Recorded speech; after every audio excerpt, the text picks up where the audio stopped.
Bonjour, comment ça va? Merci beaucoup Aquarium pour ton sub, merci Amicia pour ton message. J'espère que vous allez bien. Je démarre ce live un peu plus tard que d'habitude et de manière voilà, un peu plus YOLO. Salut OneBugman, salut. Parce que y a rien dans l'actu quoi. Il faut que je vous le dise. Y a rien dans l'actu. En vrai c'est fou, il y a deux trois trucs, mais il y a pas grand chose les amigos. Donc j'espère que c'est la pêche chez vous. Et j'espère que vous êtes prêts pour 2 heures d'IKEA, parce qu'il va falloir meubler, quoi. Enfin, évidemment, moi je vais pas me forcer à live si j'ai rien à dire, hein, mais... Ah là là, les amis. Il y a deux, trois trucs, mais il n'y a pas grand-chose. Il n'y a pas grand-chose. Salut Juno. C'est compliqué, hein. C'est compliqué. Donc, est-ce qu'on va basculer sur, voilà, développer un bout de truc comme le propose Juno? Je pense qu'on va devoir faire ça parce qu'il n'y a pas grand-chose, hein. C'est un peu logique, on arrive en août, hein, pour info, on est le 1er août. Euh, 1er août, fête nationale suisse. Je ne suis pas suisse, mais j'ai vécu pendant très longtemps dans ma vie juste à côté de la Suisse. Donc, je suis bien au courant de ces coutumes. Notamment ces gens bizarres qui mangent une fondue ou une raclette en plein été parce que c'est le 1er août. Ayons une pensée pour eux parce que c'est pas facile. Euh, c'est parfois compliqué, hein, c'est compliqué. Donc voilà, on écoute en fond, pour ceux qui sont en live, la BO de Stray, le jeu dont beaucoup de gens ont parlé, le jeu du chat, le jeu du petit chat. C'est pas mal. Et puis on va essayer de faire quelque chose d'intéressant. On va essayer de s'amuser un peu quand même. Mais ouais, je vous avoue que hier, quand j'ai préparé un peu, parce que des fois je prépare moins, des fois je prépare plus, mais hier je me suis dit tiens, j'ai un peu de temps, je vais préparer. C'était un enfer parce que j'ai quasiment rien trouvé. Donc vous allez me voir un peu aussi me balader sur 2 3 sites pour essayer de retrouver. Vous allez voir comment je fais un peu ma veille d'ailleurs. Et vous allez voir, c'est pas simple parce que un peu de mal à trouver. Donc ouais, je pense qu'on va vite coder parce que c'est pas aujourd'hui que j'aurai des tonnes de trucs à vous dire. C'était un peu logique qu'une émission hebdo en plein été, ça soit plus compliqué. Je vous ai déjà prévenu d'ailleurs que lundi prochain, il n'y aura pas d'émission parce que je serai pas devant mon ordi. Et de la même manière, ça c'est juste parce qu'il faut aussi que je diminue la voilure. Je pense que le 22, il n'y en aura pas non plus. Comme ça, on ferait qu'une semaine sur deux durant l'été. Enfin, durant août, pour être précis. Donc voilà. Bon, alors vous bossez ce matin? Vous bossez? Vous êtes en vacances? Vous faites quoi? N'hésitez pas à me dire dans le chat. Parce que vous êtes quand même là, vous êtes quand même 16 en plein août, ça n'a aucun sens. Pourquoi vous êtes là? Enfin, je suis ravi que vous soyez là, hein, mais ça n'a pas de sens. Euh... oui, voilà, Zarget. Ah, il fait chaud, hein. Ah, il fait chaud. Alors, il fait chaud, mais en vrai, à Paris, il fait quand même plutôt gris. Plutôt gris. Team télétravail, comme d'habitude. Télétravail, voilà, c'est les débuts de semaine, hein. C'est pas facile. C'est pas facile. Je vous comprends. Je vous comprends aussi. Ah, mais il n'y a plus de musique là? Non, elle est juste tellement basse qu'on l'entend pas, c'est ça. On va la mettre un peu plus fort quand même pour qu'on l'entende un peu. Euh... Merci BL, merci pour ton sub.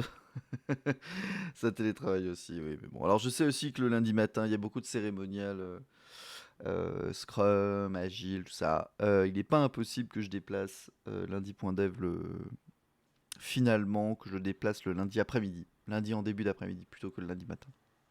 Je ne sais pas encore. Je me tarde. Non pas parce que ça me fait chier de me lever le lundi matin. Il y a peut-être un peu de ça. Mais j'ai un petit quart d'heure entre deux cérémonies, voilà. Mais justement, je sais qu'il y a pas mal de monde qui m'ont dit hey, j'aimerais bien, mais j'ai tous mes trucs de début de semaine d'équipe, de planning, de rétro-planning, de je sais pas quoi, étaient là en mode genre. Non, pas de rétro-planning, mais des gens qui font encore du poker machin là. Donc tout ça fait que forcément les gens sont pas forcément disponibles le lundi matin. Et c'est un peu dommage parce que j'ai quand même envie que les gens puissent m'écouter quoi. Ah, planning et tutti quanti. Donc peut-être le lundi après-midi, en début d'après-midi. Surtout que je trouve que le lundi après-midi c'est très compliqué aussi de se mettre à bosser. Donc, ça peut être pas mal aussi de se mettre en fond, etc. Et puis, ça me permettrait de dormir le lundi matin, quoi. Parce que ce que j'avais pas en tête quand j'ai démarré cette émission, lundi.dev, parce que j'étais un peu con, c'est que moi au début je me suis dit ouais, ça va me forcer à me lever le lundi matin. Pour ceux qui savent pas, en ce moment je suis en période, on va dire, où je fais de ce que j'appelle le 0,5e, c'est-à-dire que je veux démarrer mon boulot de freelancing. Donc techniquement je suis encore au chômage. Et donc c'est l'idée de, bah ça te fait un bon moyen de te lever le lundi matin. Voilà. Sauf que vous me voyez déjà réveillé vite fait, hein, c'est-à-dire que je suis quand même en train de me secouer les yeux et d'essayer d'avoir la pêche, ce qui n'est pas simple. Et puis aussi, il y a un autre délire, c'est que bah, si vous n'êtes pas là, ça sert pas à grand chose. Donc voilà. Même, je dis ça, mais en même temps, je suis très content que vous soyez quand même présents quasiment tous les lundis matins. Moi, je trouve ça fou. Hein. Je continue de ne pas comprendre, mais je suis ravi que nous soyons ensemble. Je pense qu'on bidouillera un peu lundi.dev un petit peu plus tard, c'est-à-dire qu'on mettra le joli... Enfin, on stylera le logo lundi.dev sur lundi.dev, parce qu'aujourd'hui il n'est pas stylé, donc c'est l'occasion de le styler. Et en attendant, je vais vous montrer l'une des rares news que j'ai vu passer qui m'a semblé intéressante. Sachant que, ouais, il y a une autre news, mais qui est pas ouf, mais je crois que globalement j'ai 2 grosses news ce matin, hein, c'est pour vous dire à quel point il n'y a pas grand chose. Justement, ça parle de style, puisque la première et quasi seule news que j'ai, c'est News Tech, non, c'est News Dev, c'est celle-ci. C'est le fait que Chrome, là c'est vraiment Chrome en plus, ça qui est un peu dommage, mais vous allez comprendre pourquoi. Chrome nous demande de choisir une syntaxe pour nester du CSS. Salut Will, voilà, je suis très matinal. Salut Five Story Pepper. Ouais, je suis très matinal, ouais. Ça se sent, hein, ça se sent. C'est très dur, hein. Très très dur. Help pick a syntax for CSS nesting. Parce qu'en fait, vous connaissez sans doute le nesting CSS. Le nesting CSS qu'on faisait avec PostCSS notamment, mais aussi avec Sass.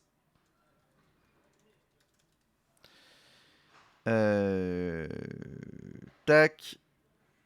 Alors, on va regarder sur le site de, voilà, sur le site de Sass. En fait, attendez, j'ai sens. Donc, qu'est-ce que c'est que Sass? On rappelle, Sass, c'est un pré-compilateur CSS. Alors, si vous ne savez pas ce que c'est, ça doit vous sembler improbable. Donc, on rappelle, le CSS, c'est le langage qui vous permet de mettre des styles sur votre page HTML, donc sur les pages web. Le fait que ce texte-là, il soit gris, là, ce soit un petit peu bleu, là, que ce soit écrit en gros, là, que ce soit... voilà, ça, c'est fait avec des styles. On dit tel texte à telle couleur, etc., avec des règles. Ça, c'est fait en CSS. Et sauf qu'écrire du CSS, c'est bien, mais des fois, c'est un peu chiant. Donc, on a fait des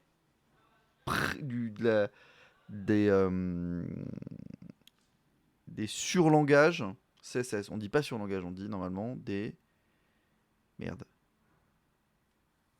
C'est des précompilateurs. Des transpilers. On écrit dans un langage et le préprocesseur, voilà.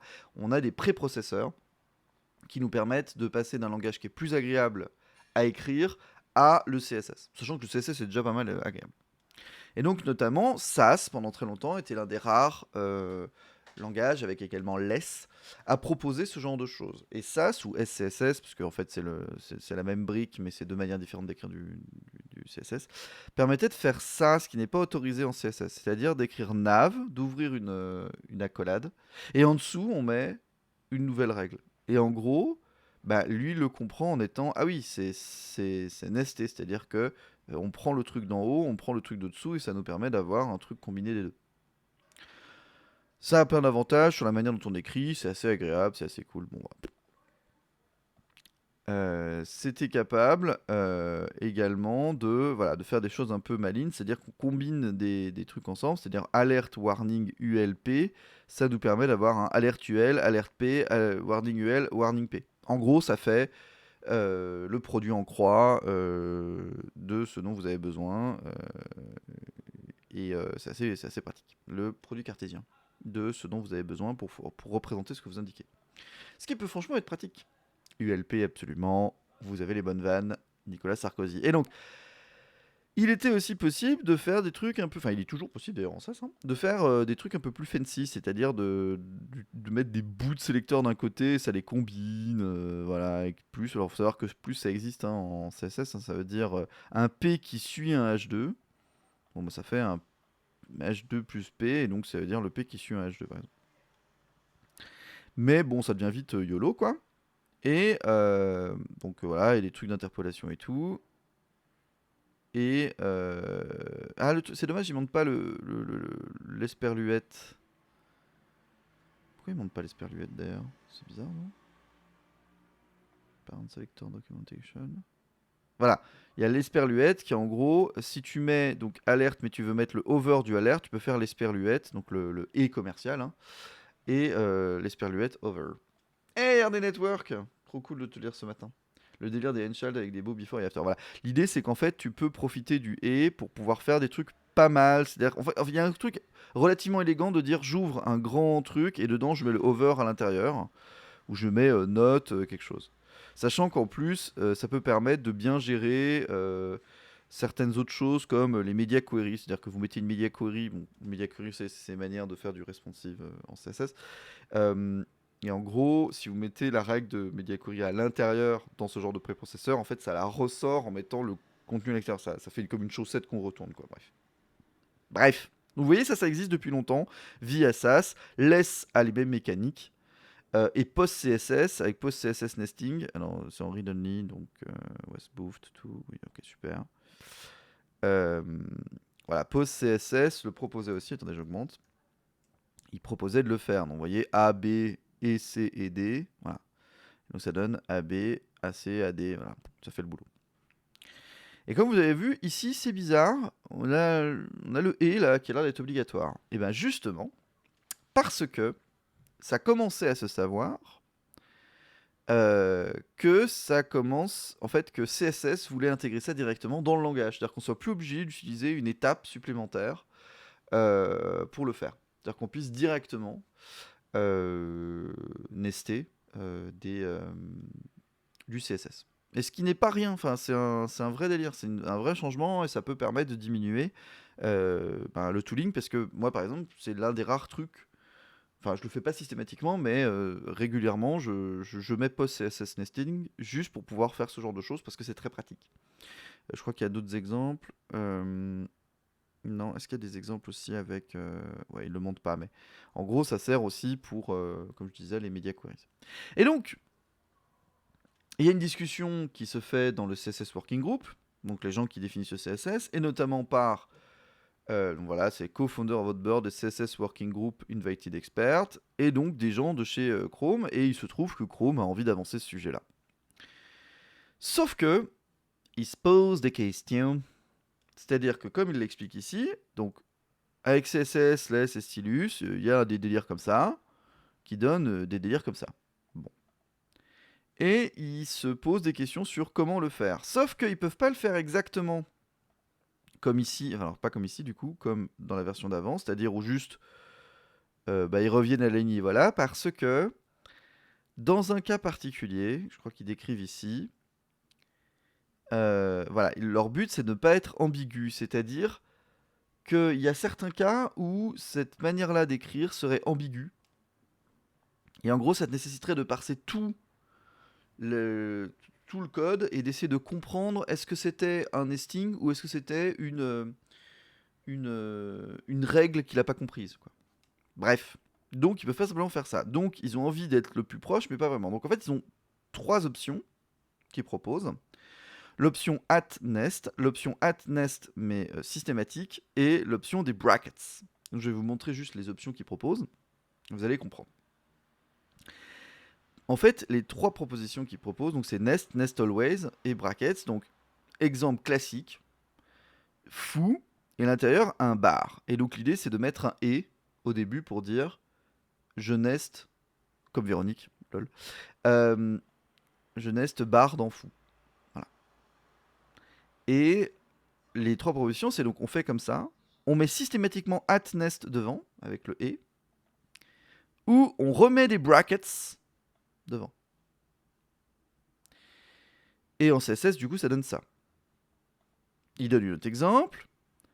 Foo et point barre. Donc là, c'est pas la même chose parce que du coup, les deux sont collés. Avec nest always, on rajoute @nest devant. Et avec les brackets, on rajoute les brackets. Donc normalement, quand vous commencez à lire ça, vous dites, mais pourquoi il nous casse les couilles avec son nest? Parce que vous allez voir qu'après. Donc ça donne ça. Hein. Voilà. Donc là, ça marche toujours parce que le et est au début ici. Donc @nest machin machin. Voilà, toujours la même chose. Toujours la même chose. Et en fait, le @nest change à partir du moment où le et n'est pas au début. Parce que si le et n'est pas au début, on est obligé de mettre le @nest pour éviter que ce soit ambigu. Sinon, il y a des problèmes parce qu'en gros, ça pourrait être membre d'une truc précédente, etc. Et donc, il se pose la question de à quel point ça vous dérange que de temps en temps il faille écrire @nest et des fois pas, ou est-ce que vous voulez que le @nest soit systématique? En gros, explicite versus implicite. Voilà. Je trouve que la version numéro 1, c'est-à-dire on met le nest que au besoin, est très bien, parce que dans les faits, ce genre de choses, c'est le plus fréquent. Voilà.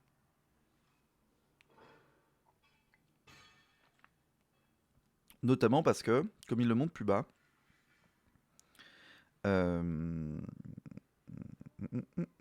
voilà, pour les media query, en fait, ça change rien, cette histoire de nest ou pas, quoi. Et donc, rien que pour ça, ben, ça vaut le coup, quoi. Ça, c'est parfait. Donc, voilà. Mais vous qui me regardez, et vous qui me regardez en différé, vous pouvez voter, parce que littéralement, à la fin, une fois que vous avez compris, donc je vous laisserai regarder les trucs en détail, mais en gros, ouais, les versions, est-ce qu'on peut, est-ce qu'on doit mettre @nest, tout ça, mais bon, je pense que vous avez compris le principe, quoi. À la fin, il pose la question Take the survey. Et donc, si vous allez sur goo.gle nesting, eh ben, vous pouvez. Pardon, excusez-moi, je le note en même temps, ça me fait gagner du temps après. Vous pouvez directement aller voter pour la meilleure des 3 propositions. Voilà. Et vous pouvez aussi voter localement, parce que je vais lancer un poll. Alors pour vous, quelle option? Et donc c'est @nest si nécessaire, @nest systématique, ou les brackets chelous. Voilà. Ou j'ai rien compris. Voilà, je vous laisse voter pendant 2 minutes. Tac. Un compte Google, une voix. Non, vous avez même pas besoin d'un compte Google en plus, ça qui est bien. Il fait juste un check d'antibot, mais c'est tout. C'est quand même chouette. Alors ça a généré des débats de pourquoi le survey il est sur Chrome sur chrome.com, pourquoi c'est pas sur le site W3C, etc. Bon. C'est des questions intéressantes. Mais en vrai, c'était bien expliqué, c'est cool. Bah, alors apparemment tout le monde n'est pas d'accord dans le sondage. Désolé hein, à ceux qui n'ont pas compris. Évidemment, si vous n'avez jamais manipulé de CSS dans votre vie, c'est logique que ce soit pas très clair pour vous. Et aussi parce que c'est un Stan pas réveillé qui vous l'explique, pas simple. Je vous le dis, c'est pas simple non plus à tout comprendre. Mais voilà, en gros, il y a des choses qui étaient faites avant via les préprocesseurs qui vont être faites directement par CSS et c'est quand même cool, quelle que soit l'option choisie. C'est quand même très très chouette. C'est quand même très très chouette. Alors ça c'est le gros truc dev que j'ai vu passer. Alors, des fois je rate des trucs énormes, hein, mais ces derniers temps il s'est pas passé grand chose quand même. Alors si, il s'est passé un autre truc dont je vais vous parler, mais je vais vous en parler dans un instant. Mais sinon il s'est pas passé énormément de trucs dans le monde du dev. Hein. J'attends la fin tranquillement du sondage. N'hésitez pas à voter pour votre option favorite. Et n'hésitez pas après à aller voter sur le sondage de Google, évidemment. Le sondage de Google. Pour quelle est la meilleure option entre, je rappelle, entre ça et ça. Les brackets, c'est vraiment chelou. Hein. Je comprends pas le délire de remettre des brackets. C'est pratique pour eux à parser, mais c'est l'horreur. Hein. Donc voilà. Et ben principalement, ouais, c'est moite-moite entre, putain, j'ai rien compris, et Nest uniquement si nécessaire. Ben GG à vous, on est relativement d'accord. Et alors voilà, Will t'en parlait. On va passer tout de suite à une autre news qui n'a rien à voir, mais en même temps qui est très chouette, puisque on a Bevi 8.0 qui est sorti. Alors qu'est-ce que c'est que Bevi? Je rappelle, Bevi, on en parlait la dernière fois, je crois. Bevi, c'est un moteur de création de jeux vidéo, un game engine, euh, open source, c'est un logiciel libre, sous licence MIT, qui a la particularité d'être en Rust, ce qui est intéressant, parce que des moteurs de jeu en Rust, ça court pas les rues, développé par des gens qui bossent dessus à temps plein, et qui en plus se base sur ECS, donc un mécanique qui s'appelle l'Entity Component System. Donc en gros, très data-oriented. Ce qui est très chouette, c'est qu'ils bossent régulièrement dessus, et donc là ils ont sorti une nouvelle version. Et il y a plein de nouveaux trucs qui sont à l'intérieur. Alors, je vais pas tout vous décrire parce qu'en vrai c'est très spécifique à comment fonctionne le D Game Engine, etc. Mais voilà, donc il faut savoir que c'est aussi un moteur, c'est un moteur qui fait de la 2D mais qui fait de la 3D aussi. Et donc, bah voilà, ça permet de faire des trucs assez jolis. Ça, c'est un des exemples qu'il donnait voilà. En plus, il y a un tutoriel vidéo qui permet de comprendre comment ils l'ont fait. Euh, Ils sont aussi maintenant capables de faire des caméras à l'intérieur du jeu. Ça permet d'avoir multiples caméras, etc.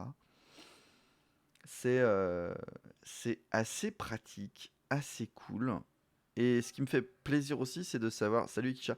Ça me fait plaisir aussi de voir que ce moteur libre avance et est géré par des gens qui semblent bien maîtriser le délire, quoi. C'est très agréable de voir ça s'améliorer. Et bon, alors après, des fois, ils font des améliorations, tu dis genre, bah oui, c'est plutôt rassurant. Comme par exemple, euh, ceci, où en gros, ils sont très fiers d'avoir mis une option, enfin, un composant qui permet de masquer un élément et tous ses enfants. C'est en mode genre, oui, bah effectivement, c'était fou que ça n'existait pas avant, quoi. Mais voilà. Donc, il y a plein de trucs assez intéressants qui sont proposés. C'est assez chouette, des améliorations de performance, non, c'est assez cool. Donc voilà. Donc Bevi qui continue tranquillement sa route. Bevi qui ne propose pas encore d'éditeur comme un Unreal Engine ou un Unity ou même un Godot. Mais c'est dans leur roadmap, ils veulent travailler dessus, c'est un truc important parmi leurs buts. Donc il y aura peut-être aussi bientôt un éditeur qui permettra de bosser dessus, même si le... Et ils ont fait aussi dans cette version-là, ils ont mis en place quelques éléments, je l'ai vu un peu au-dessus, attendez, je remonte. Ils ont mis en place quelques trucs qui permettraient voilà, de potentiellement avoir du scripting, c'est-à-dire de pouvoir plugger le Rust qui existe. Enfin, c'est un des exemples qu'il y a ici. Vous voyez, ça c'est du TypeScript, tu vois, c'est un peu étonnant. Mais l'idée, c'est quand même de réussir à, à se poser des questions de comment ils vont faire interfacer l'éditeur de monde, on va dire, et le code. Ce qui est toujours une question complexe à se poser là-dessus. Alors Ikisha, c'est pas que pour la 3D, ça marche aussi très bien pour de la 2D. Je vous recommande une vidéo que je trouve très chouette. Vous allez voir mes recommandations YouTube. Attention, hop.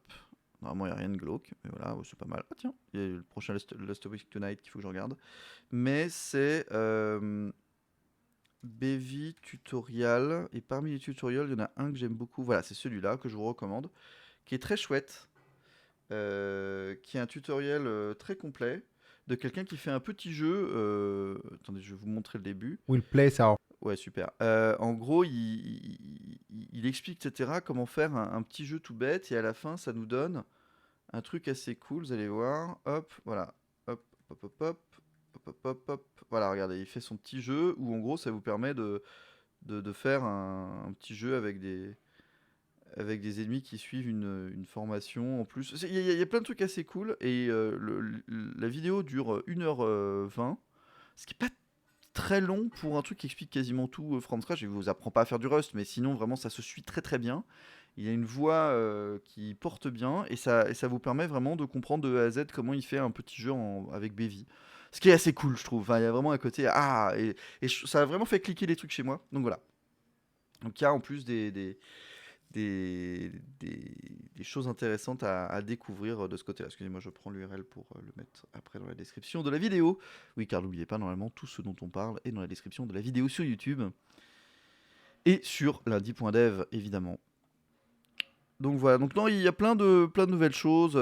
Ils sont encore en 0.8, hein, donc après ça veut pas dire grand chose parce que vous savez comme moi qu'il y a des projets qui sont toujours en 0. Quelque chose, mais tu sens quand même qu'ils font encore beaucoup de travaux sur leur cœur, etc. Il y a plein de choses, etc. qui sont faites. Donc, mais c'est salut Gaspard.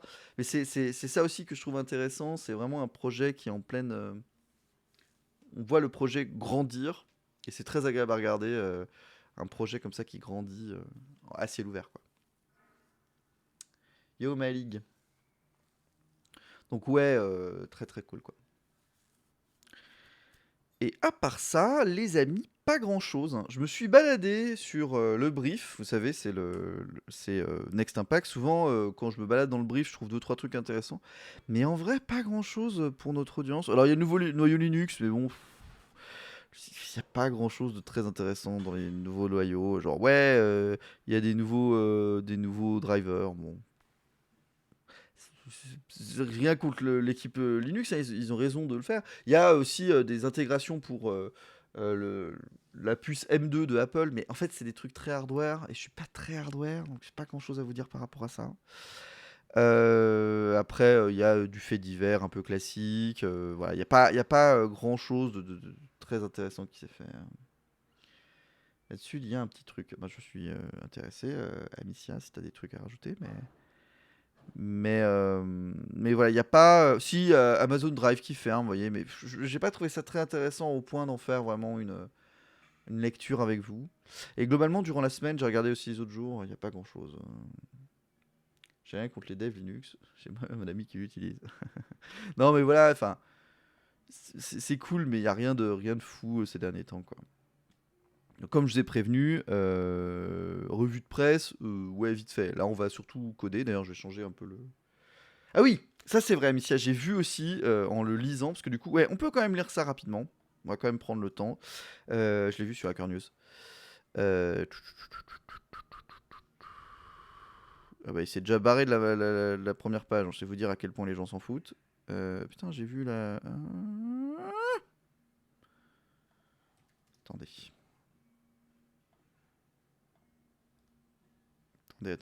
Attendez. Voilà. Là. Voilà. Hop.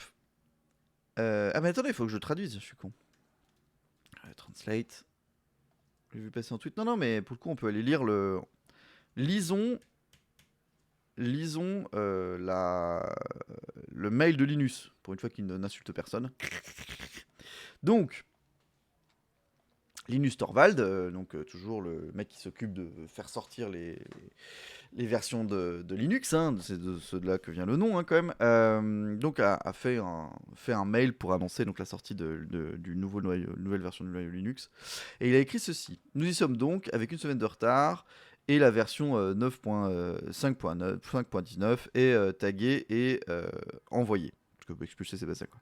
Le shortlog complet à partir de RC8 est ci-dessous, mais je peux dire avec plaisir qu'il n'y a pas vraiment grand-chose d'intéressant là. Beaucoup de petites choses aléatoires. Oui, parce qu'en fait, Linus, quand il fait des mails comme ça d'annonce, il indique ce qu'il a mergé, d'où le nom merge request, pull request, etc. Ça vient de la mécanique de comment fonctionne, entre autres, Linux dans son fonctionnement, hein, dans son développement. GitHub s'est inspiré de ça notamment. Et du coup, il indique ce qu'il rajoute, etc. Je vous passe les trucs un peu trop précis, qu'on ne comprend pas forcément et qui sont pas forcément extrêmement utiles. En dehors de cela, c'est vraiment juste un mélange de divers briques et de brocs. Sur une note personnelle, la partie la plus intéressante ici, c'est que j'ai fait la release, et donc j'écris ceci sur un ordinateur portable ARM64. C'est quelque chose que j'ai attendu depuis longtemps, et c'est enfin la réalité. Merci à l'équipe Asahi. Nous avons eu du matériel ARM64 autour de l'exécution de Linux pendant longtemps, mais rien de tout ça n'avait été utilisable comme développement, comme plateforme de développement jusqu'à aujourd'hui, jusqu'à présent. C'est la troisième fois que j'utilise du matériel Apple pour le développement Linux. Je l'ai fait il y a de nombreuses années pour le développement de PowerPC sur une machine PPC 970, puis il y a plus de 10 ans lorsque le MacBook Air était le seul véritable euh, laptop mince et léger, et maintenant en tant que plateforme ARM64. Non pas que je l'ai utilisé pour un vrai travail, je n'ai littéralement été faire que des versions de test et des démarrages, et maintenant donc le tagging de la version réelle. Mais j'essaie de faire en sorte que la prochaine fois que je voyage, je puisse essayer avec ceci, enfin, je puisse voyager avec ceci comme ordinateur portable et enfin de faire du dogfooding du côté d'ARM64. Voilà. Donc, un petit rappel que Asahi Linux, le but c'est de porter Linux sur les nouvelles machines d'Apple qui ne tournent pas sur un processeur Intel comme la plupart des PC, enfin la plupart des ordinateurs en fait aujourd'hui qui ne sont pas des ordinateurs mobiles et qui sont pas des téléphones quoi, ou des tablettes. Et donc Apple avait lancé son Apple Silicon, donc M1, il y a maintenant 3 ans, 2 ans et demi. Et le principe, c'était une toute nouvelle architecture basée sur ARM, avec leur code à eux. Et en fait, Linux ne tourne pas par défaut sur ce genre de choses. Enfin, ça devait marcher, mais pas vraiment. Et en fait, il y avait besoin de code spécifique. Et donc, du coup, il y a une équipe de personnes qui se sont. Alors, ils sont pas très nombreux. Je crois qu'ils sont. Ils sont une dizaine, je crois, même pas, mais il y a que quelques personnes qui bossent dessus vraiment à quasi temps plein, pour justement proposer une expérience complète sous Linux et qu'en gros, tu puisses installer euh, Linux comme tu installerais une nouvelle version de macOS, quoi. Ce que je trouve très très chouette qu'ils proposent ça, parce qu'il y a beaucoup de gens qui apprécient le hardware d'Apple, mais qui n'ont pas envie de faire tourner macOS, ce que je comprends tout à fait. Et alors oui, tout à fait, Amicia, tu as raison de le dire. On a des preuves de fait que les développeurs d'Apple savent que ça existe. Et en fait, même dans l'architecture, ça a toujours été pensé pour que d'autres systèmes d'exploitation puissent tourner en d'autres que macOS. Ce qui n'était pas forcément le cas sur les iPhones, par exemple. Là, vraiment, sur macOS, il y a vraiment une envie de... Non, mais en fait, il y a ce qu'il faut pour pouvoir faire tourner d'autres systèmes d'exploitation et que ça se fasse de manière sécurisée. Et même, avec M2 et des nouvelles versions, etc., ils se sont rendus compte qu'ils avaient vraiment fait ce qu'il faut pour aider à l'adaptation à d'autres systèmes d'exploitation. Choses sur lesquelles ils s'expriment jamais parce que Apple est très secret, vous savez bien. Mais vraiment, il y a des indices qui font vraiment penser que c'est fait pour quoi. Et donc c'est très cool quand même, sachant que c'est une boîte quand même qui est très particulière, Apple, qu'il ait quand même fait ce qu'il faut. Moi, je préférais que ce soit évidemment fait officiellement et que ce soit propre, voilà. Mais en vrai, je trouve que c'est de quoi être agréablement surpris de la part d'Apple de ce côté-là. Donc c'est assez chouette, Asahi Linux, que ça existe, que ça continue, et c'est des gens qui travaillent là-dessus bénévolement. Alors je crois qu'on peut filer des sous à Support. Voilà, les GitHub sponsors de Marcan, Hector Martin qui bosse là-dessus, et je crois qu'il a... non mais il a pas indiqué combien, mais il a quand même pas mal de monde, il y a 389 personnes qui l'aident. Sachant qu'on peut pas l'aider en dessous de 3 dollars. Bon, il y a quand même, il gagne un peu de sous là-dessus. C'est pas énorme, mais voilà, pour bosser là-dessus. Il y a plusieurs autres personnes. Ah oui, il y a un Patreon aussi, j'avais oublié. Il y a un Patreon aussi qui existe. Et là, sur le Patreon, par contre, il y a plus de monde, puisqu'il y a 1066 patrons. Donc voilà, donc c'est assez cool parce que voilà, ça veut dire qu'il y a du monde qui aide Marcan. Et je vois que Patreon a une nouvelle page, ça c'est cool. Déjà parce que je vois tout de suite ceux à qui je donne. Mais surtout, ça a l'air d'être beaucoup plus rapide qu'avant. D'un côté, c'était tellement long avant que c'était pas compliqué d'être mieux qu'avant. Donc voilà, Asahi Linux, un super projet pour un environnement qui est par ailleurs assez fermé. Mais du coup, ça va. Vu que là, ils sont en plus en train de développer un driver GPU, il est possible que de fait, ce soit l'une des plateformes les plus ouvertes. Parce qu'en plus, ce qui est bien, c'est que il n'y a pas trop besoin de blobs binaires pétés, vous savez, des trucs qui peuvent être un peu propriétaires quand même. C'est vraiment propre ce qu'ils font, c'est très chouette. Bon, voilà. Bon, on aura quand même réussi à meubler 45 minutes, mes amis. Mais il faut se rendre à l'évidence. Je n'ai rien d'autre à vous dire en termes d'actu. Et non, et non, et non. J'aimerais bien, hein. Mais de fait, pas grand-chose. Hein. Pas grand-chose, pas grand-chose. Si vous avez d'autres actus en tête des 7 derniers jours, n'hésitez pas à les mettre dans le chat et on peut aller voir ça ensemble. Actus évidemment liées soit au développement, soit à la tech. Hein, voilà. Mais salut Jonathan. Mais sinon, on n'a rien d'autre. Et donc, on va se mettre à coder. Parce que bah, quand on n'a rien, eh bien, on passe à la suite. Évidemment, n'oubliez pas, vous pouvez retrouver, et justement, on va bosser dessus, vous pouvez retrouver tout ce qu'on fait à chaque fois sur lundi.dev. Et justement, je veux bosser sur lundi.dev. Parce que le site est un peu tristoun. Bah oui. Donc, on va coder. On va coder un truc tout bête. On va coder le lundi.dev qui est là. Alors, attendez, je vais juste changer le texte. On améliore le mini-site. Paf. Voilà. Un blog post qui fait une revue des projets blockchain récemment. Ah, je l'ai vu passer Aquarium. Il est très long et en vrai. En gros, j'essaie d'éviter de parler de blockchain à chaque émission, même si j'ai l'impression de le faire à chaque fois pour chier dessus. Mais voilà, on pourrait aussi parler du Parisien qui lance ses NFT. C'est un putain de scandale. Enfin bref. Mais merci Aquarium. En vrai, ça aurait pu dans d'autres conditions, ça aurait pu m'intéresser. Yo, mais là, bon, un peu la flemme Aquarium. Non, puis là, je suis parti pour coder. Donc, n'hésitez pas à mettre, si vous avez vu des actus intéressantes, vous pouvez me les mettre dans le chat pour qu'on aille les regarder ensemble. Mais vu que là, j'ai un peu fait le tour rapidement, l'idée, c'est de coder. Et donc, on va coder pour améliorer ce lundi.dev qui est là. Alors, on va faire un truc que je fais assez rarement. On va coder sans filet, si j'ose dire. On va coder sans que j'ai fait de maquette auparavant. Puisqu'en fait j'ai un peu en tête ce que j'ai envie de faire. Donc, vous voyez ici, il y a des miniatures. Et dans ces miniatures, lundi.dev est écrit d'une certaine manière. Vous voyez, c'est assez chouette comme ça, avec des couleurs qui changent. Et ben j'ai envie de le faire aussi. J'ai envie d'avoir un truc un peu sympa et qui ressemble un peu à cette sorte de petite identité graphique que j'ai fait sur un coin de table. Donc on va faire ça. Donc on va lancer VS Code. Hop là. Ah oui, alors non, parce que non. Hop, nouveau. Non, on va. Hop, voilà, nouvelle page. Oup, oup, oup, oup. Voilà. Tac. Et on va ouvrir lundi dev. Voilà. Donc. Fermez les yeux dans le chat. Non, j'ai fait attention avant de démarrer de regarder s'il n'y avait rien de particulier. Ce que vous voyez là rapidement, c'est juste moi qui travaille sur des trucs liés à 2 heures de perdu, etc. Ça c'est l'ancien, ça pour être exact, ça c'est l'ancien site de 2 heures de, enfin l'ancien site, l'ancien projet 2 heures de perdu que j'avais fait en ligne il y a un petit moment. Et ça c'est la nouvelle version propre en Laravel, etc. Mais de toute façon on va en reparler ensemble. Je vais refaire des lives et tout. Voilà. Mais je bosse tranquillement sur l'administration de 2 heures de perdu. Cherchez pas. Mais en attendant, nous, on va bosser sur lundi.dev. Et ça, c'est fun. Hop. Enfin, non pas que 2 heures de perdu soit pas fun, mais c'est juste que je travaille sur des choses que je n'ai pas envie de trop publier parce que c'est pas très intéressant. C'est l'interface d'administration et du plumbing, comment on dit, de la plomberie de modèles de données. Et bon, la plomberie de modèles de données, c'est pas passionnant, donc je le fais pas en live.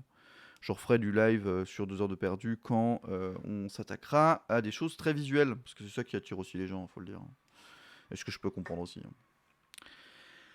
Alors, lundi.dev. Alors oui, ce qu'il faut que je fasse aussi, c'est dans les terminaux, hop, il faut que je me mette dans git lundi dev, voilà, et hop, je vais l'enlever là. Mais j'ai un rsync notamment. Voilà, rsync. Et alors, attendez, est-ce que j'ai un watchman dans le coin? Un petit instant, hein, les amis. J'ai aucune occurrence de watchman.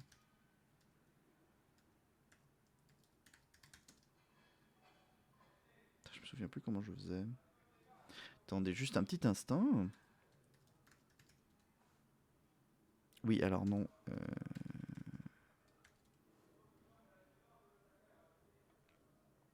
Alors moi, habituellement, hein, quand je travaille en ligne, j'aime bien...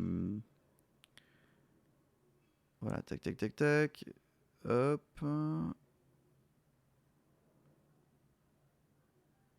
Oui, non, c'est pas ce que je cherche. Attendez un petit instant. Hein. Oui, restez en ligne. Je mets juste des trucs en place pour que je puisse tranquillement le faire. Attendez. Voilà, Watchman Wait. J'ai pas utilisé ça, j'avais utilisé un autre truc. Parce que avant j'utilisais Inotify. Command line. Client option. Put output. Ouais, super.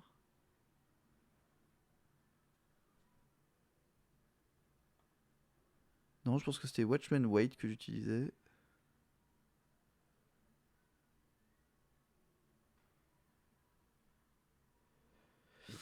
Alors, il n'y a pas un serveur de dev intégré dans VS Code pour gérer un live reload? Ouais, mais je m'en fous, autant que vous puissiez le voir en direct. Donc l'idée, c'est qu'on va aller modifier directement le page web. Watch tout court. Non, mais Watch, c'est chiant. En gros, l'idée de Watchman que j'utilise, Watchman, c'est que ça regarde tout le contenu d'un dossier et ça exécute une commande. Et moi, j'ai un rsync qui me permet de rsync sur le serveur. Donc en fait, ce que je fais, c'est que j'utilise le Watchman pour pouvoir dire en fait je veux tout ce qui est là-dessous quoi. Et c'est juste que habituellement j'utilise une de commande et que je la retrouve plus parce que voilà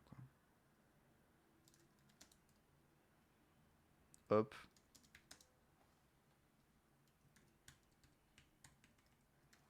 Un petit instant les amis. Hop.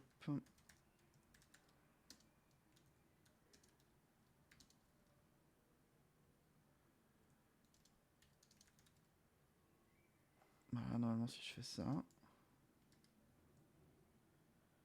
Voilà, normalement ça marche. Yep. On est bon.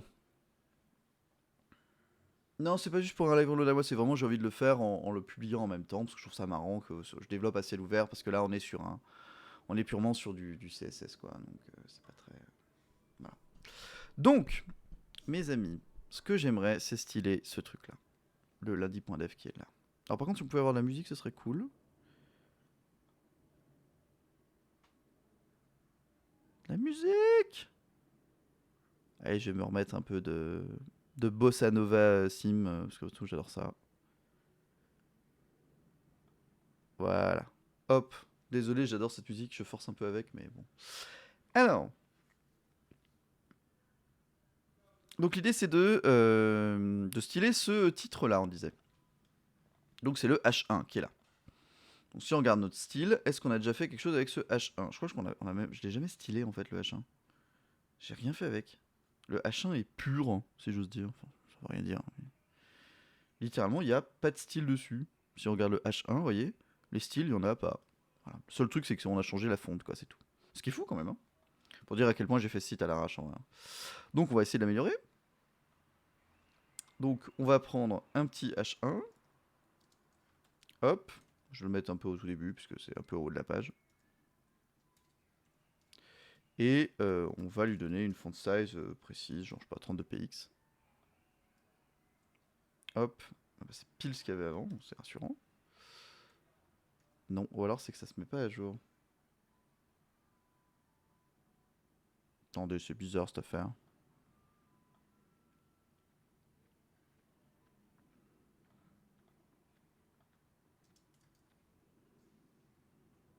Ah, il me l'envoie bien normalement.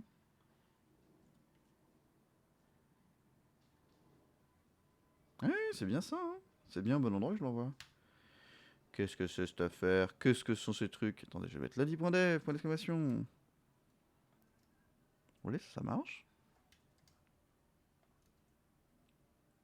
Qu'est-ce que c'est que ces carabistouilles? Ouais, carabistouilles, je suis en mode dingo. Color red. Ah, parce que je fais pas un refresh correct. Oui, non, j'ai un cache, c'est juste ça, oui, effectivement. Regardez, c'est incroyable. Allez, à bientôt. Non. Bon, intéressant. Donc, moi, ce que j'aimerais déjà, c'est mettre la même police que celle que j'ai ici. Alors, on va peut-être regarder quelle police j'avais utilisé ça sur ce lundi.dev là. Donc, je vais ressortir Figma. Bonjour. Bonjour. Twitch stuff. Wouh. Attendez, il y a tout qui est en train de ramer. Voilà.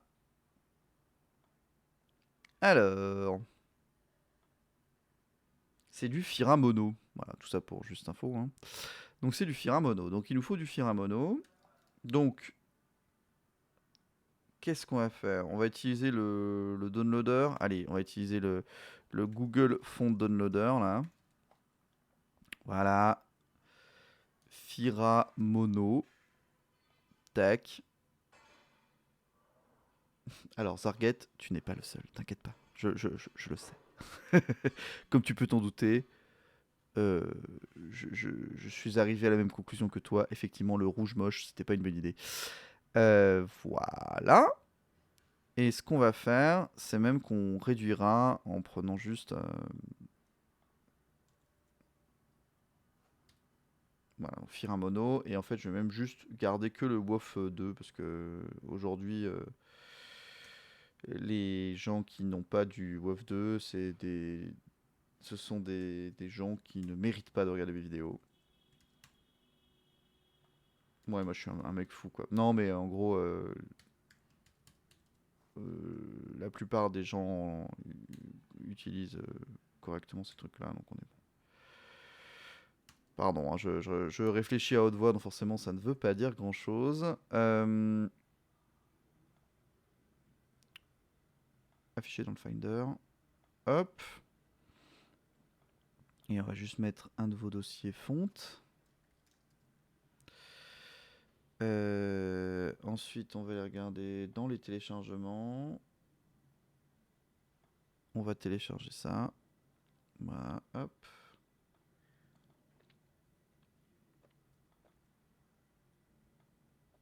Hop.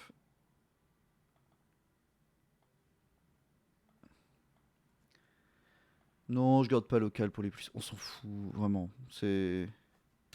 On est sur 16, 18 et 16 kilos. C'est moins que n'importe quelle comment on dit, image qui est sur le site. Donc,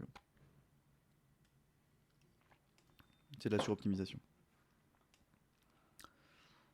Puis en plus, personne n'a Firamono sur son poste. Ou très peu de gens. Ah, c'est ici que c'est stylé, ouais. On est stylé. Donc là, normalement, en ayant fait ça, donc vous voyez, j'ai un dossier fonte désormais à la racine de mon site.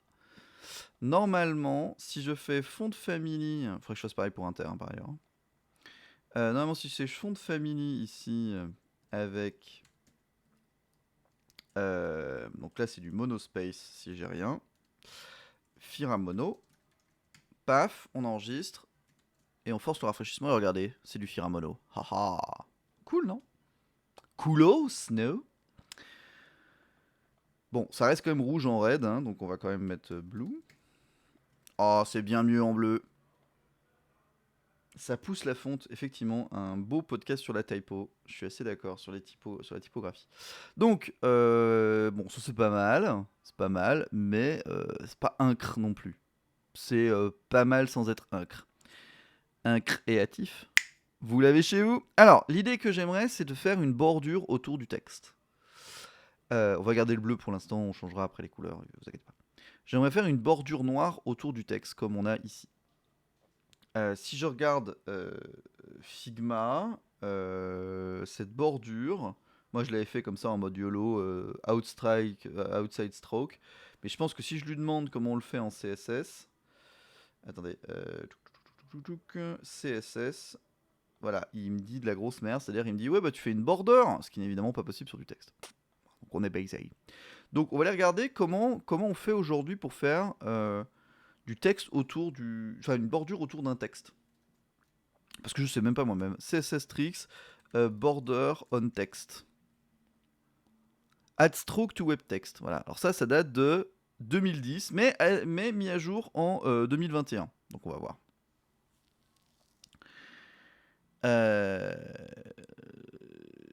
Tac.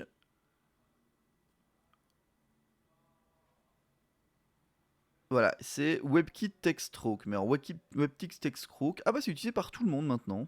Super, génial. Donc WebKit TextStroke. Bon, on peut essayer ça. Si c'est supporté. En plus on a un support, donc c'est propre. Alors si je fais Text Shadow, je pourrais effectivement faire Text Shadow, mais Text Shadow n'a pas de capacité de grow. Donc en fait, Text Shadow, ça serait... Il faudrait que j'en fasse énormément. C'est ce qu'il propose d'ailleurs, hein, vous notez ici. Il propose après, si c'est pas possible, tu peux le simuler avec des Text Shadow, mais bon, il faut en faire beaucoup, quoi. Voilà. Donc on va essayer avec le Text Stroke déjà. Donc avec DPX Black. C'est horrible. Elle est pas bien la page là. Je vous trouve, je vous trouve sévère.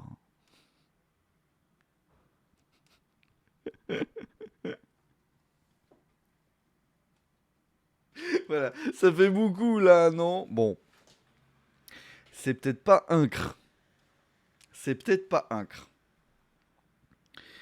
On va regarder ce que dit MDN sur WebKit TextStroke. Non standard, déjà on ne recommande pas trop l'utiliser, bon ça c'est évident, hein, puisqu'il y a quand même tiré WebKit dedans. Attendez, je vais regarder la version anglaise parce que les traductions elles sont parfois à la ramasse et on peut se le permettre. Tac tac tac tac. Oui donc là on est sur la définition de tout ce qui est possible en termes de couleurs.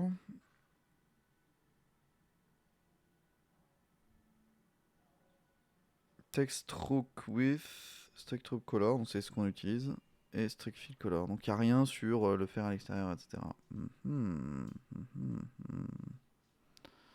Alors, est-ce qu'on a, si je retrouve CSS Tricks, Shadow on text, un truc comme ça, genre.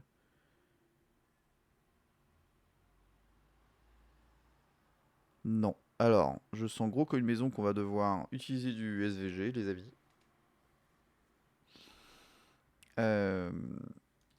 Texte, SVG.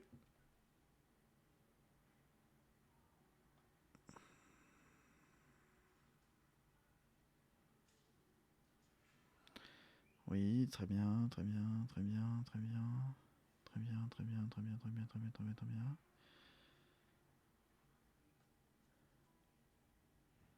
Parce que moi, la question que je me pose, c'est est-ce qu'on peut faire genre euh, outside stroke SVG, un truc comme ça, genre.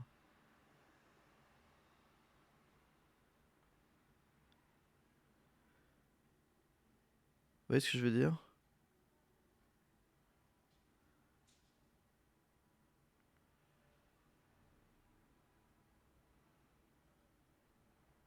En fait, comment je peux émuler ce qu'il y a dans ce que fait Figma? Parce qu'en fait, effectivement, je peux copier si je veux. Genre ça, en fait, je peux le copier si je veux. Non, si je veux, je peux le coller là, par exemple. Voilà. Et ça, je peux le copier en SVG et regarder comment c'est fait, quoi. Le problème, c'est que je suis pas du tout garanti de ce que ça va être. On va regarder. Voilà. Alors après, je peux le doubler au pire, hein.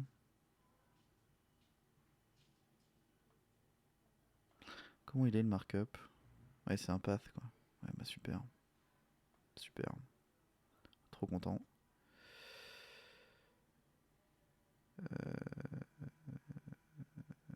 Je crogneux.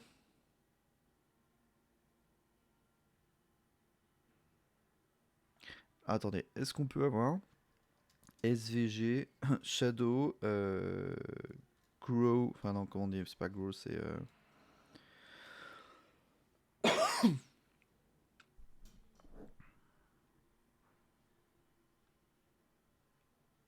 On essaie de comprendre, on essaie de comprendre.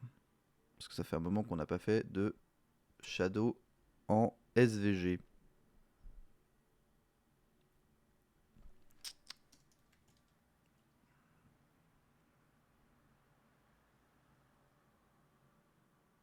Ouais, c'est Spread que je cherche, pardon.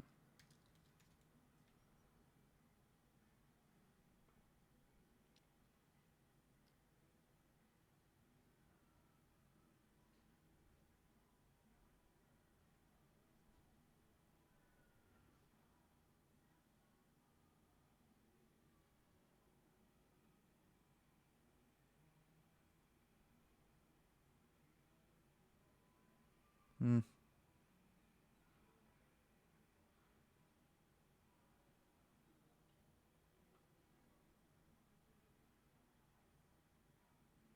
Sur un filtre CSS, donc c'est un peu un enfer quand même.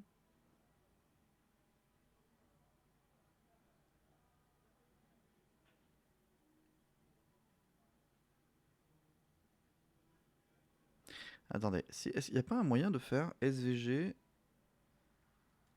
outside stroke? Ouais, ça n'a pas l'air si compliqué quand même.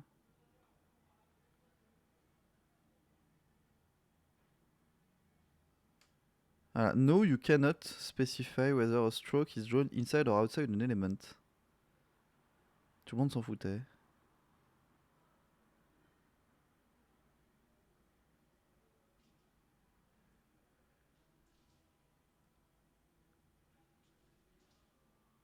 Stroke alignment a été supprimé de SVG2.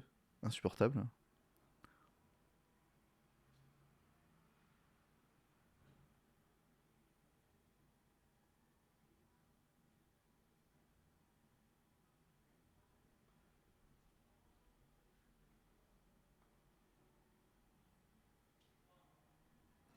Inner, center, outer.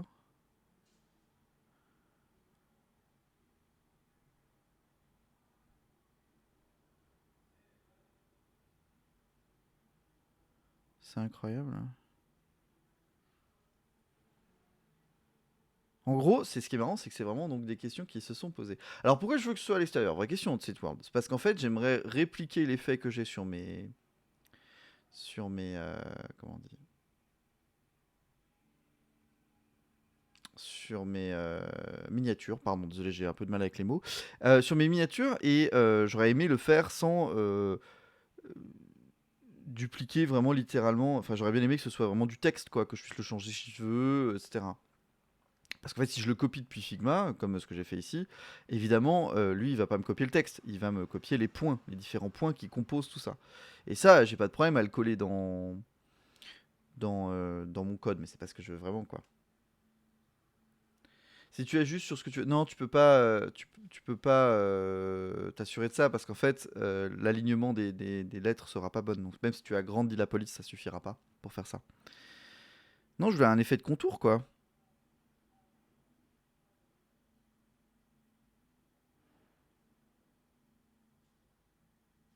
Alors par contre, ça c'est intéressant ce qu'ils disent, c'est qu'en gros ils disent en utilisant Paint Order, il suffit de faire un gros truc et ça peut faire le coup. C'est-à-dire en gros, si tu utilises Paint Order Stroke, il va... Attendez, Paint Order. Voilà, regardez. Là on peut le faire, là on peut s'en sortir. On peut s'en sortir en faisant ça. C'est-à-dire, on fait un énorme stroke, comme vous voyez, et ensuite on écrit dessus. On peut peut-être s'en sortir comme ça. Bon, attendez, j'ai envie d'essayer pour le fun, en mode on essaye, vous voyez. On essaye des trucs. De toute façon, le but c'est qu'on essaye, les amis. On est là pour essayer des trucs. Donc, on va faire un SVG. Ici. Avec le texte. Lundi.dev. Ça, si j'en réfléchis, ça donne quoi? Voilà. Ça donne rien. On s'amuse, hein, on découvre. Donc là, si on regarde ici,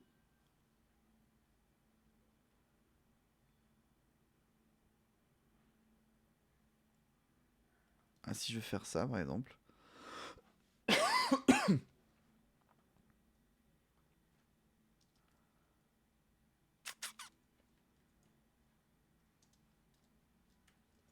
Hop.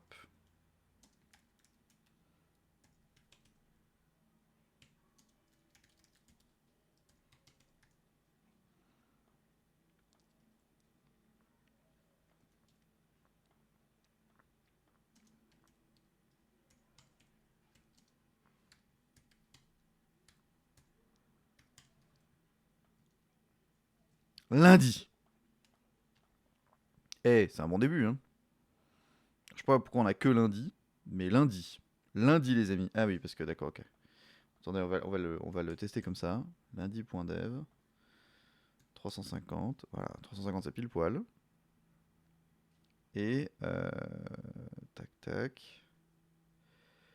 Et le texte, on va le descendre un peu. 65. Je fais très peu de SVG comme ça à la main, mais c'est l'occasion d'essayer des trucs, vous voyez. Donc on est sur 65. Lundi.deg, c'est ça. Ouais, je suis trop deg, ouais. Je vais mettre comme ça. Vous voyez. 8, on peut un peu la diminuer, je pense.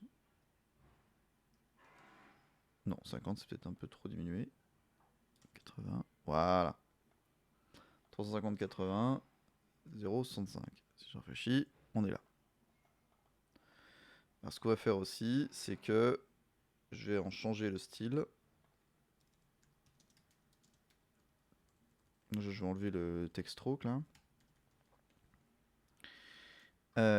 Et on va juste faire que le overflow soit visible. Voilà. Comme ça, si ça dépasse, ça pose pas de problème. Donc là, maintenant, on a un texte à l'intérieur. Un texte à l'intérieur. Donc ce qu'on va faire, c'est qu'on va faire que le H1 SVG text. En vrai, je pourrais virer le SVG, mais bon, voilà.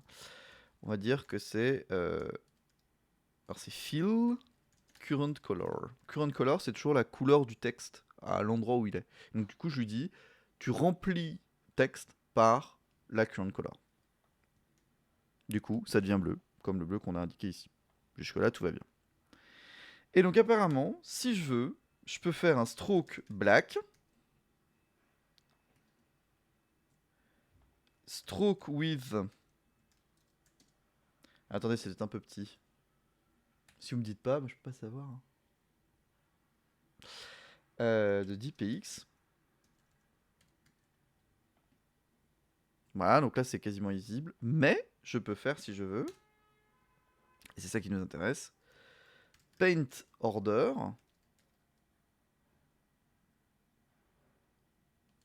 Stroke. Et normalement, si je fais ça, tadam, pas mal. Alors, si je fais un truc débile, genre je mets 30, qu'est-ce qui se passe? Pas mal. Alors, c'est dégueulasse quand même, mais on a un début de truc. Bah voilà, on a l'effet qu'on veut.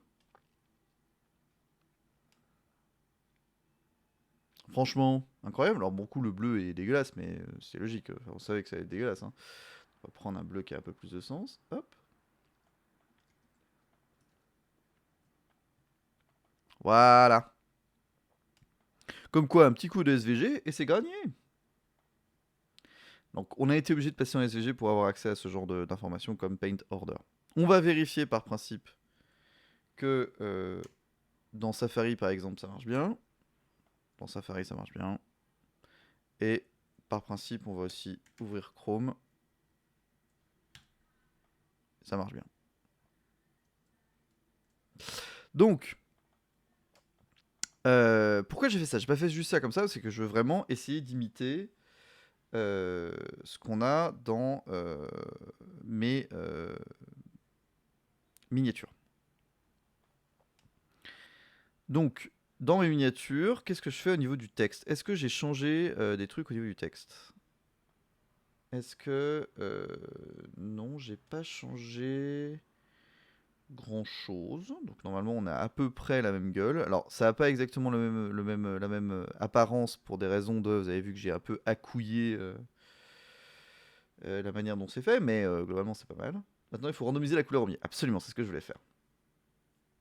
C'est comme ça qu'on peut contourer ombre. Bah oui, apparemment. Je suis pas extrêmement satisfait de la manière dont on a été obligé de le faire, mais ça marche.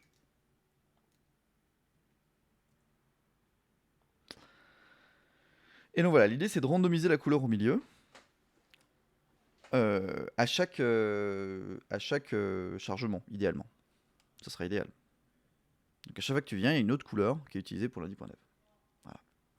Mais il faut d'abord aussi qu'on la fasse légèrement tourner, parce que vous avez vu que c'est pas droit, c'est légèrement tourné. C'est tourné de 9,82 degrés. Donc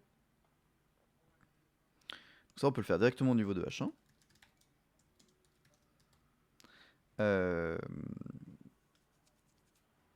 Rotate. 9 degrés. Alors, c'est pas dans le bon sens. Voilà. Un peu mieux. Évidemment, l'idée, c'est quand même de le décaler un peu vers la gauche.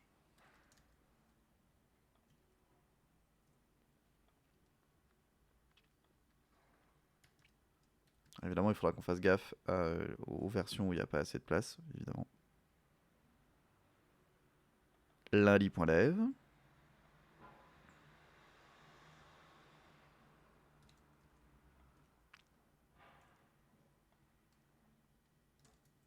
Pourquoi ce choix? C'était optique. Ça me semblait bien. Là, c'est pour ça que je mets moins 9 degrés, parce qu'on s'en branle, évidemment. J'ai pas besoin d'avoir exactement la même chose, c'était très visuel. Visuellement, ça rendait bien. Donc là, j'ai mis 9 degrés, c'est largement suffisant. C'est ça, hein? Oui, 9,82. Je peux même mettre 10 si je veux être plus fidèle. Voilà, 10. Euh, J'en profite d'ailleurs pour faire un transform origin center.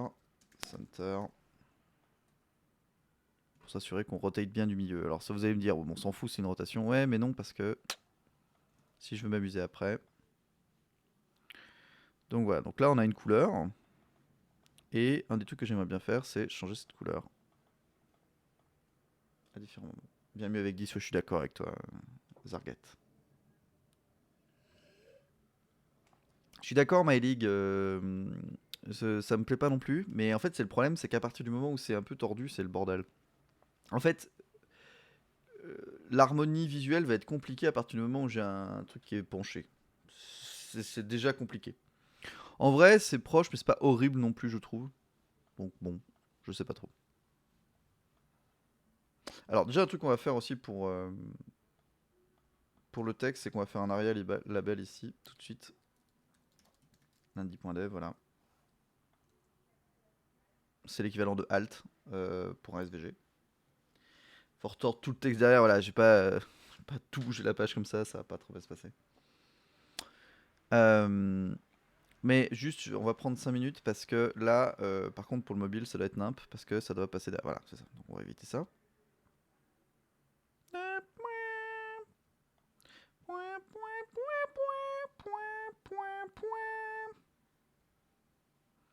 Une pensée pour les gens en replay qui n'auront pas la réponse de pourquoi je chante comme ça. Comment créer les torticolis? C'est un peu ça. Ouais. Media screen. Mais non, mais c'est pas ça, c'est max width 600 px, je sais pas, je suis un peu au hasard. Hein. Hop, on va réduire sa marge, on va enlever le margin left. Margin left 0.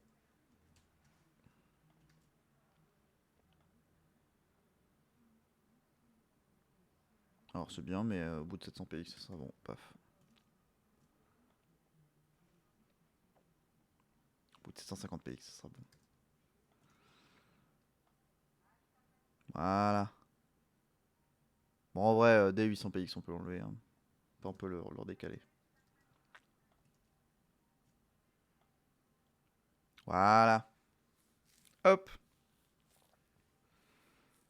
Tac, tac, tac, tac. Voilà. Bon, c'est quand même important de continuer à avoir un truc qui fonctionne quand même globalement sur mobile. Ça coûte pas grand chose de prendre 5 minutes. Quoi. Sur mobile, il regarde indi.dev, c'est ça. Indi.dev. Le fameux indi.dev.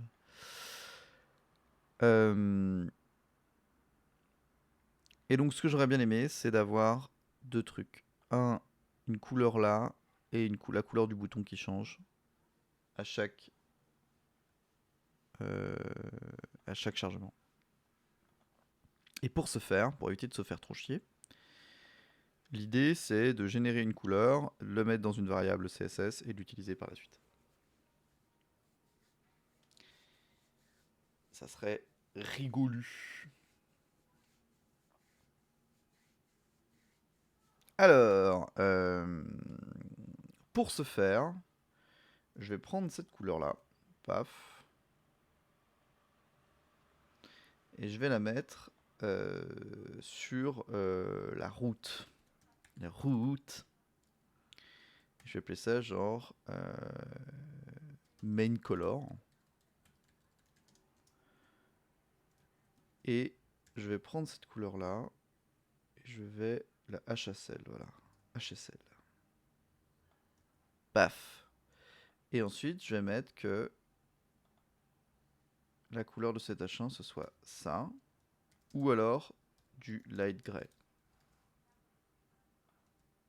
Et là maintenant, ça prend cette couleur-là. Bon, vous allez me dire pourquoi tu as fait tout ça. Parce que maintenant, je peux aller modifier cette variable facilement depuis le CSS. C'est depuis le JS, pardon. C'est-à-dire que j'ai un tout petit bout de JavaScript tout en bas de la page, aujourd'hui, qui sert juste à faire que entre 10h et midi, ça soit écrit « Regardez en direct sur Twitch », et sinon ça le fait pas, quoi. Et un autre truc que j'aimerais, c'est changer cette couleur. Et alors non, pas n'importe quelle couleur. L'idée, c'est qu'en fait, je vais générer une hue. Il faut savoir que le HSL, CSS HSL, la hue, elle se fait sous la forme de une hue sur la color wheel. Donc c'est un angle, etc., entre 0 et 360. Donc en fait, techniquement, si je fournis un nombre entre 0 et 360, ça fait le tour.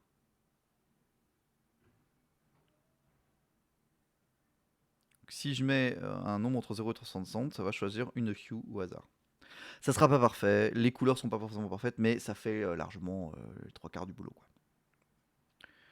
Donc si on veut faire un truc dégueulasse, on va faire genre let hue égale mat random multiplié par 360. Voilà. On va floor ce truc. Voilà. Et ensuite, on va faire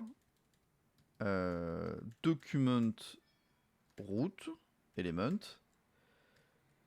style. Je fais ça à la volée, ça a sans doute pas marché, mais on s'amuse. Main color. Et là, on va prendre tout ce truc-là. Hop.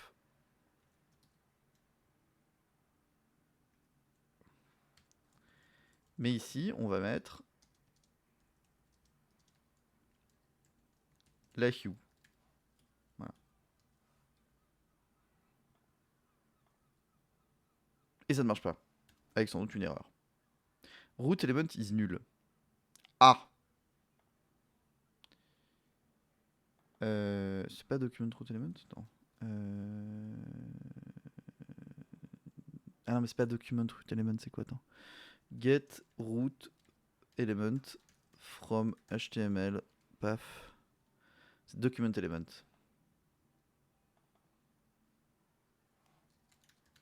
Pardon.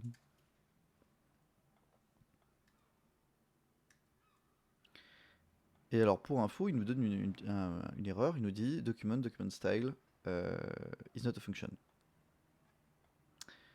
Parce que je me souviens plus comment on change un style en CSS traditionnel. NVM style change style. Mais c'est bien style, je suis pas fou. Non?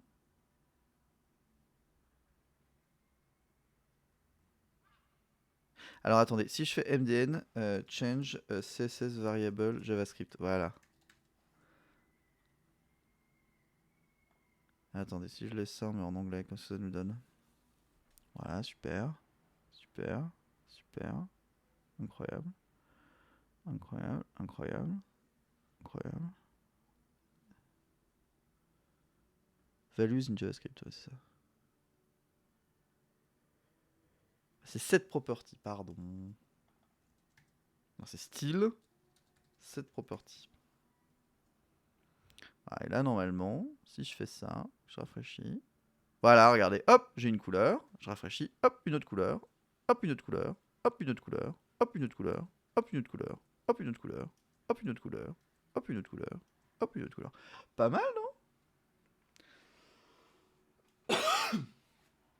En vrai, il faudrait sans doute que je sois plus safe et que je prenne une couleur un peu plus... Ouais, je suis d'accord, Amicia, c'est très chiant. On va peut-être choisir une couleur un peu plus forte par défaut pour être sûr qu'on n'ait jamais des trucs illisibles. Mais voilà, on a quand même une couleur différente à chaque fois. Et alors le truc rigolo, c'est qu'en vrai, si je fais un truc tout bête qui est de dire euh, transition color 1 seconde, et que ce truc là je le fais genre en mode genre function change color paf, c'est pas ouf hein, comme nom de fonction, mais on est en mode en bidouille hein, attention, que je fais change color là et que je rajoute un set intervalle de je le fais toutes les 10 secondes, toutes les 5 secondes, voilà, paf, que je rafraîchis, bah normalement toutes les 5 secondes, hop, le logo est changé de couleur. Bon, ça marche pas, mais ça aurait pu. Pourquoi ça marche pas d'ailleurs?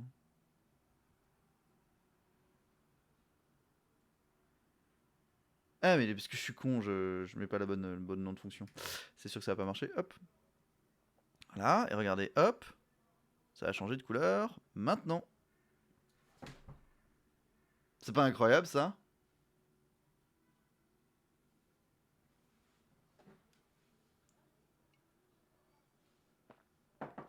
Entre nous, marron. C'est marrant. Moi, je trouve ça marrant. Voilà. Et c'est de toute beauté. Et donc, ce qu'on peut faire, c'est qu'on peut rajouter un autre truc qui va être button color et button overcolor.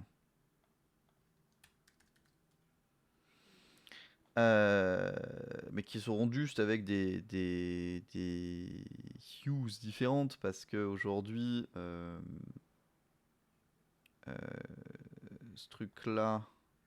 Ah, attendez, vous voyez pas. Aujourd'hui, on a aussi des boutons qui ont des couleurs, hein, vous voyez ici. Et en fait, je peux les transformer en HSL en cliquant simplement ici. Donc ça me permet de voir qu'ils ont plutôt une couleur qui est beaucoup plus sombre, hein, qui est de 30 et 46%. Donc là, je peux faire 30 et 46% de la même manière. 30 et 46%. Et après, je peux simplement utiliser ces... Ah non, mais attends, je peux même aussi prendre leur saturation, donc 96 et 91.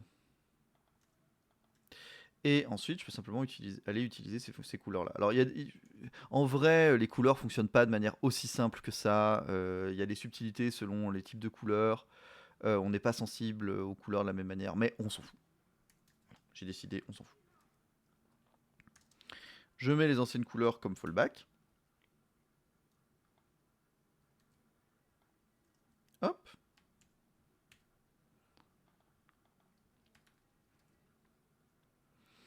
Et par côté pratique, je vais les rajouter comme aide au...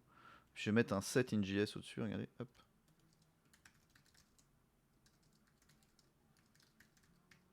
Voilà. Et on va juste faire ça pour qu'on ait une version qui soit sans JS, parce qu'il y a toujours des gens qui ont envie de se balader sans JS, et bon, on va pas les empêcher de se connecter sans JS, ce serait pas très gentil, quoi. On va commencer avec la 891, etc. Sachant qu'à l'avenir, on va être capable de faire de l'interpolation de variables, mais ça marche pas encore très bien dans les navigateurs, donc on va pas le faire pour le moment.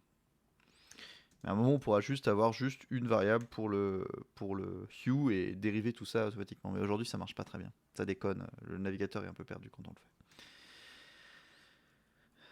Et du coup, voilà, si je fais ça, je rafraîchis. Et je sauvegarde ça, je rafraîchis aussi. Et normalement, toutes les 5 secondes, hop, ça va changer de couleur. Voilà. Pas mal, hein? Alors, je pense que pour être dans la sécurité, il va falloir qu'on fonce un peu le bouton.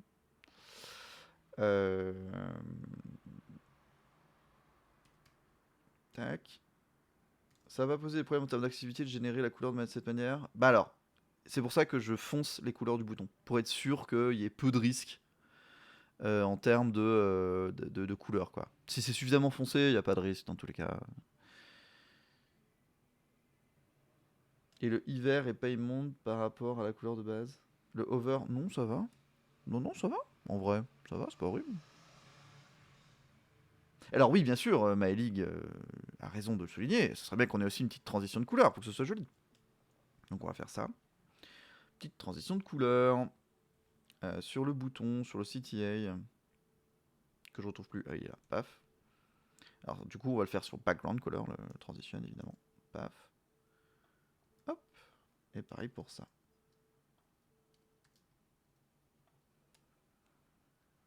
On rafraîchit.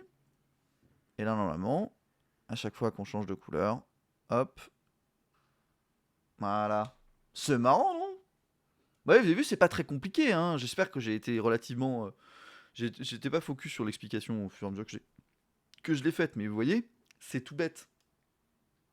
On utilise une variable CSS, qu'on met, là je l'ai mis sur 2.route parce que c'est historique, je sais qu'il y a plus de navigateurs qui le fait, puis moi ça me permet d'organiser le code comme ça. Et ensuite je l'utilise dans le code et je le change de l'autre côté en JS, et en JS vraiment on parle de, c'est une dizaine de lignes, hein. C'est une dizaine de lignes parce qu'il l'a formaté comme ça, quoi, mais littéralement je change ça, c'est pas très compliqué, quoi, je trouve. Voilà. Et voilà. Et automatiquement, ça change. Et à chaque fois qu'on se connecte sur le site, on a une couleur différente. Je trouve ça cool quand même. Alors idéalement, il faudrait aussi qu'on utilise ça pour le reste, mais bon, j'ai un peu la flemme.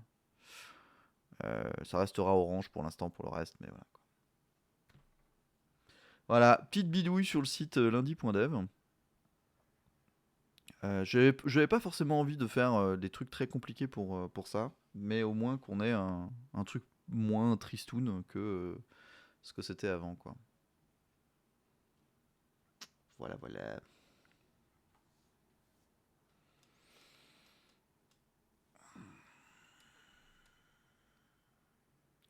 Petite session de code à l'arrache. Bon, mes amis, je suis très content de vous voir ce matin. Ravi qu'on ait pu faire un peu de code ensemble. Comme vous l'avez compris, j'avais pas grand chose à vous dire ce matin parce qu'il n'y a pas toujours des actus, notamment en plein été, et que de toute façon c'est l'été, on est plus chill, on est plus tranquille. Donc moi je vais pas forcer, je vais pas rester live pour live. Le but c'est pas de live pour live, le but c'est qu'on se voit le lundi matin ensemble pour parler un peu de l'actu et discuter. Je vais partir en vacances ces prochains jours, donc ça c'est sûr. Par contre, je liverai plus à partir du milieu de la semaine. Je reviendrai la semaine d'après. Voilà, ne vous inquiétez pas, on aura l'occasion, etc. En août, vraiment, vous allez me voir normalement bosser sur 2HDP. Comme vous avez vu, là, je bosse sur des trucs un peu. Donc 2HDP, donc on rappelle, c'est 2 heures de perdu. C'est un podcast que j'apprécie beaucoup, dont je suis simple auditeur, mais on s'est mis d'accord ensemble pour que je refasse leur site web.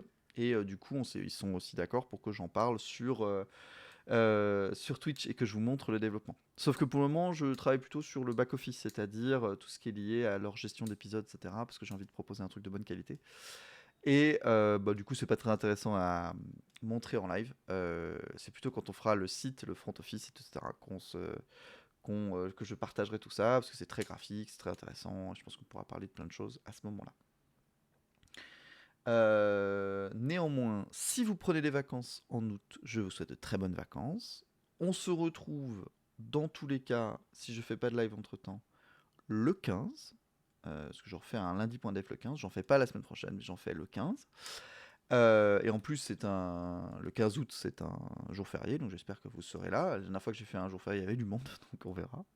Là, je trouve quand même que vous étiez nombreux, 19 à un 1er août, alors que je sais pas, la moitié de la France qui est en vacances et l'autre qui est pas réveillé. Merci d'être nombreux, c'est très chouette. Lundi dans 2 semaines.dev, c'est ça, voilà.